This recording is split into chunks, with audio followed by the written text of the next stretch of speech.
చూడకపోతే కనుక చూడండి, ఒక చిన్న సినిమా ఒక మంచిగా మీకైతే ఒక ఫీల్ అయితే వస్తుంది ఈ సినిమాలో. సో మనుషులందరూ మన చుట్టూ ఉన్న వాళ్ళు కూడా మన మంచి కోరుకునే వాళ్ళే అనేది ఈ సినిమా కాన్సెప్ట్.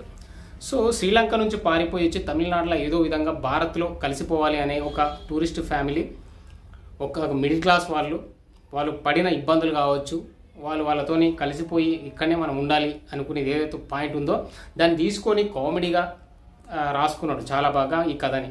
సో దీన్ని డైరెక్షన్ చేసిన అభిషన్ జీవింత్, ఇతను 24 సంవత్సరాలు ఇతను డైరెక్ట్ చేసిన సినిమా. అందరు షాక్, అసలు ఇంత చిన్న వయసులో ఇంత మంచిగా ఆలోచించి ఇంత మెచ్యూరిటీగా ఆలోచించి క్యారెక్టర్లు రాయడం అనేది అందరి వల్ల కాదు, అది కొందరి వల్లనే అవుతుంది. అందులో ఈ అబ్బాయి కూడా ఒకడు.